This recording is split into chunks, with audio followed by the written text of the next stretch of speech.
Indonesia negara hukum, Bengkulu kota maju. Assalamualaikum warahmatullahi wabarakatuh. Perkenalkan, nama saya Andika Saputra dengan NIM 22232100067. Baiklah, saya akan menjelaskan dari hasil UTS saya tadi. Terima kasih. Jawaban nomor 1, Al-Quran adalah mukjizat sekaligus kitab umat Islam yang diturunkan kepada Nabi Muhammad SAW melalui malaikat Jibril. Al-Quran mempunyai kedudukan yang sangat penting dalam umat Islam. Al-Quran menjadi baru dari segala aspek kehidupan di dunia, dari aspek individual, sosial, dan budaya. Kaum muslimin, kedudukan Al-Quran yang sangat ketahui antara lain: 1. Sebagai sumber dari sumber hukum Al-Quran, harus menjadi pedoman dalam kehidupan umat manusia. Yang kedua, sebagai korektor, yaitu kitab yang mengoreksi kepercayaan serta pertentangan yang salah di kalangan umat beragama. Yang lainnya, selanjutnya, fungsi Al-Quran.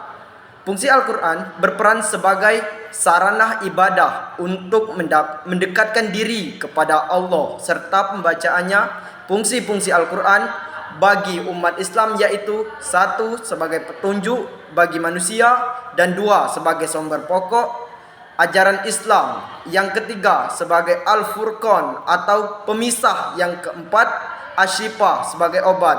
Yang kelima, Al-Maidah atau nasihat.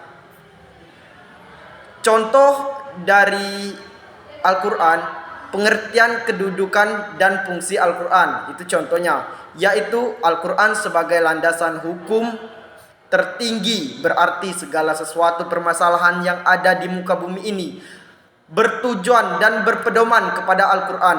Yang kedua, yaitu Al-Quran sebagai obat dan penyembuh. Contohnya di dalam Al-Quran, surah Al-Isra ayat 2.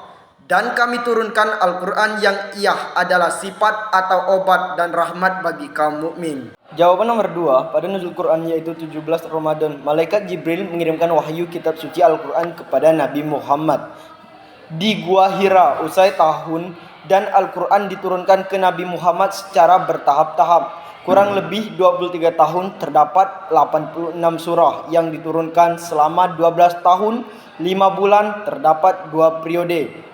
Surat pewahyuan yaitu periode sebelum hijrah, ayat-ayat Makkiyah, dan perhimpunan Al-Quran dengan 2 cara dan melalui hafalan Janus Saidur Tasbih.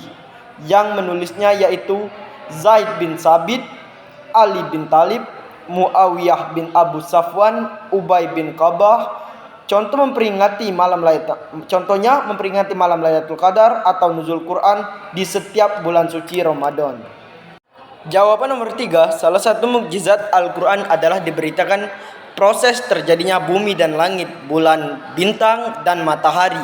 Selain itu, di dalam Al-Quran juga dijelaskan mengenai proses turunnya hujan dan pengaruh terhadap kesuburan tanah, yaitu dijelaskan dalam surah An-Nur ayat 43. Jawaban nomor 4, cara menafsirkan.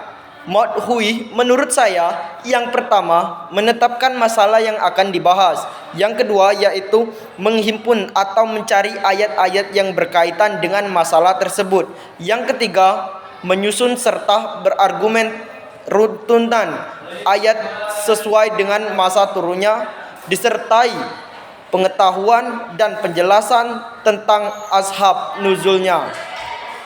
Jawaban nomor 5, ulumul Quran merupakan salah satu cabang ilmu dalam Islam secara umum, khusus, dan turunnya Al-Quran.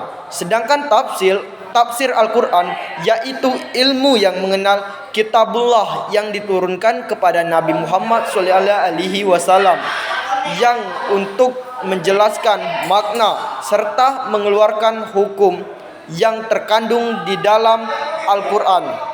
Hubungan antara ulumul Quran berfungsi sebagai kunci pembuka terhadap penafsiran Al-Quran sesuai apa yang dimaksud dan terkandung di dalamnya, dan kedudukan sebagai ilmu pokok yang merupakan alat diperlakukan setiap orang untuk menafsir Quran.